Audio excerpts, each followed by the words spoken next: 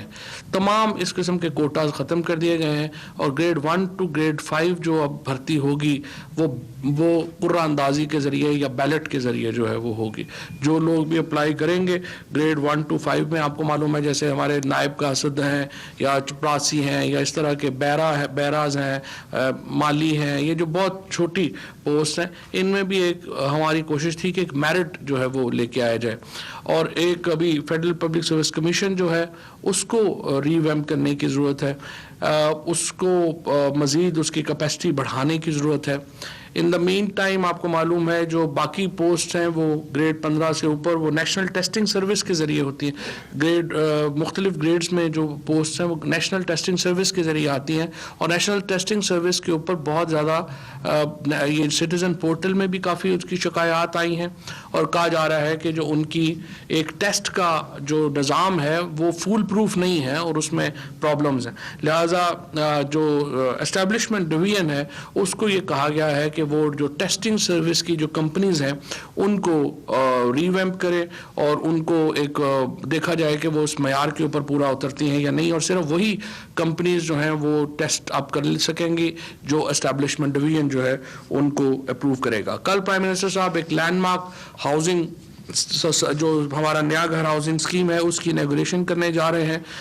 بہت بڑا ایونٹ ہے یہ, جس کے ذریعے پہلے مرحلے میں 1,35,000 جو اپارٹمنٹس ہیں وہ بنائے جا رہے ہیں اور اس کے بعد اوور آل 50 لاکھ گھر جو ہیں وہ انشاءاللہ 5 سالوں میں ہم تعمیر کریں گے. بہت بڑا پروگرام جو ہے وہ یہ اس کو جو ہے وہ سامنے لایا گیا ہے. اس کے ساتھ ساتھ جو اپوائنٹمنٹس آج کچھ ہیں جس میں عامر علی صاحب جو سی ڈی اے کے ایگزسٹنگ چیئرمین ہیں ان کو 3 مہینے مزید جو ہے وہ ایکسٹینشن دی گئی ہے اس کا اپنے سی ڈی اے کے چیئرمین کے طور کے اوپر. ڈاکٹر اکرام علی جو ہیں وہ چیئرمین ہیں اس وقت federal board of intermediate and secondary education Islamabad کے, ان کو 1 سال کی توسیع دی گئی ہے. ایویکیو ٹرسٹ پراپرٹی بورڈ کے چیئرمین کے لیے ڈاکٹر عامر احمد جو ہیں وہ نئے چیئرمین ہوں گے. ایویکیو ٹرسٹ پراپرٹی بورڈ کے 3 نئے ممبرز بھی شامل کیے گئے ہیں ایویکیو ٹرسٹ پراپرٹی بورڈ میں. ان میں طارق احمد شاہ صاحب ہیں, سری چاند ہیں اور یاسر زمانی ہیں جو کہ نئے چیئرمین میں جو بورڈ ہے ایویکیو ٹرسٹ بورڈ کا اس میں لگائے گئے ہیں. تو فی الحال اس کے علاوہ ایک اور امپورٹنٹ چیز جو ہم نے جو ایک فیٹف کی ریکوائرمنٹ بھی تھی اس کو بھی ہم نے میٹ ویٹ کیا ہے, اور اب جو سی ٹی ڈی ہے پروینشل کاؤنٹر ٹیررزم ڈپارٹمنٹس کو اختیار دیا گیا ہے کہ وہ منی لانڈرنگ کا جو معاملہ ہے اس کو وہ دیکھ پائیں گے. ایک نعمان حنیف سن آف حنیف جان محمد, یہ پاکستانی سٹیزن ہیں, ان کو یو اے ای ایکسٹراڈائٹ کرنے کا process you a E government نے ریکویسٹ کیا تھا, وہ جو ہے وہ دیا گیا ہے. اس کے ساتھ کرتارپور کوریڈور کے اوپر کلچرل سینٹر بنائے گی جو لوک ورثہ ہے اس کو یہ ہم نے سونپا ہے کام کہ وہ وہاں پر کلچرل سینٹر بھی بنائے اور اپنا میڈیا سینٹر بھی جو ہے وہ بنائے. لینڈ کمیشن کے جو چیئرمین کی اپوائنٹمنٹ جو ہے وہ ڈیفر کر دی گئی ہے. اس کے ساتھ پاکستان پینل کوڈ میں ایک امینڈمنٹ اپروو کی گئی ہے جس کے ذریعے وہ ممالک جہاں پر ایکسٹریڈیشن اس وجہ سے نہیں ہو پا رہی کہ پاکستان میں کئی جرائم میں ڈیتھ سینٹینس ہے، تو جن ممالک کے ساتھ ہمارا یہ معاہدہ ہوگا اور جیسے یورپی یونین ہے یا یو کے ہے، اور بہت سارے لوگ اس لیے ہم واپس نہیں لا پا رہے کہ ہمارے ہاں ایک کئی جرائم میں ڈیتھ پنشمنٹ ہے، تو ان ملزمان کے لیے جو حوالگی کا معاہدہ ہوگا اس میں یہ جو ڈیتھ سینٹینس ہے یہ اپلائی نہیں ہوگی، تاکہ ہم کم از کم اپنے جو ڈاکو چور ہیں ان کو تو واپس لا سکیں۔ یہ اس لیے جو تھا وہ امپورٹنٹ تھا۔ اس کے علاوہ managing director Pakistan tourism development corporation جو ہے ان کو مقرر کیا گیا ہے۔ اس کے ساتھ اکرام علی صاحب جو ہے، جی بالکل وہ میں دیتا ہوں،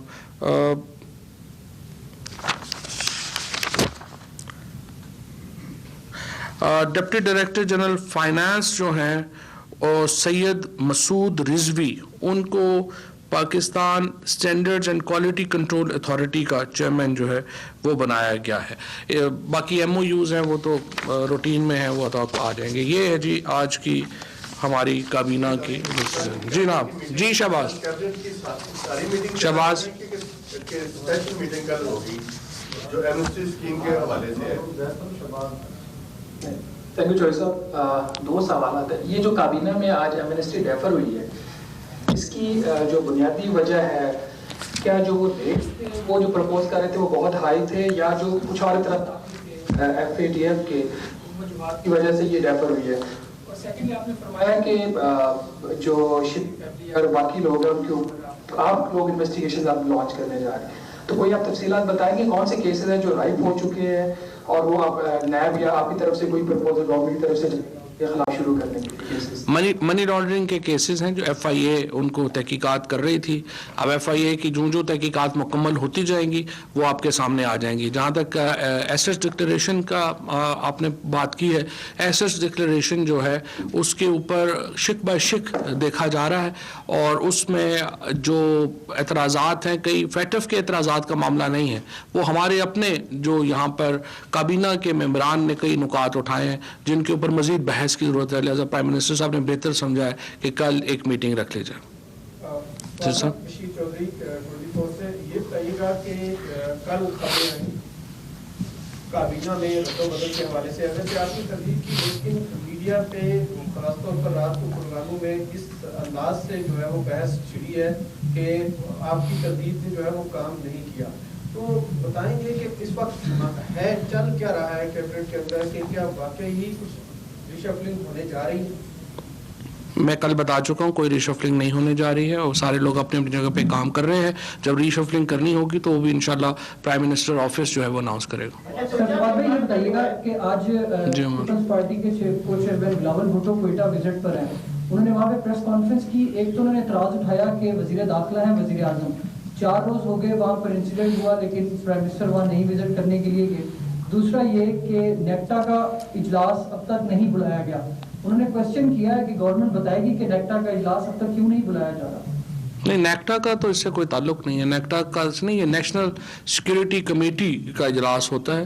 نیشنل سیکیورٹی کمیٹی کے اجلاس ہو چکے ہیں، اس میں یہ تمام معاملات جو ہیں وہ آلریڈی پتہ ہیں، اور جس طرح میں نے عرض کیا کہ بلاول صاحب کو تو ظاہر نہیں پتہ ہوگا ان کی ساری وجوہات کا۔ جب پیپلز پارٹی کی گورنمنٹ تھی تو یہ اٹیکس بہت زیادہ ہوتے تھے، اب الحمدللہ اس میں بہت کمی آئی ہے۔ یہ جو واقعہ ہوا ہے بہت افسوسناک ہے، اور اس میں یہ بھی نہ بھولیے کہ اس میں 2 ایف سی کے اہلکار شہید ہوئے ہیں اور 2 جو ہیں وہ شدید زخمی ہوئے ہیں۔ سو پاکستان کی سیکیورٹی فورسز کی قربانیاں ہیں۔ انشاءاللہ تعالی ہم نے ان واقعات کے اوپر پوری طرح قابو پانا ہے۔ مجھے نہیں لگتا کہ کوئٹہ جیسے واقعات کے اوپر پالیٹکس کرنا کوئی مناسب بات ہوگی۔ بلاول صاحب کو ٹھیک ہے، وہ ایک پولیٹیشین ہیں، وہ زرداری صاحب پولیٹیشین ہیں، وہ اپنی پالیٹکس کریں، لیکن مناسب نہیں ہے کہ اس وقت آپ جائیں اور کوئٹہ پہ جا کے آپ اس طرح کی سیاست کریں۔ آج کیبنٹ میں وزارتوں کی کارکردگی کے حوالے سے کوئی بات نہیں ہوئی ہے۔ دوسرا میرا کوشچن یہ ہے، آج میں اسلام آباد میں ایک پریس کانفرنس تھی جس میں پرائم منسٹر صاحب نے کل جو ٹویٹ کیا تھا، جو اسلام آباد کا جو آپشن ہوئی اس پہ انہوں نے کہا کہ یہ تو ہماری گورنمنٹ کر کے چلی گئی تھی ہائی رائز کا سول ایویشن کو، اور دوسرا یہ ہے کہ یہ جو فگر بتا رہے ہیں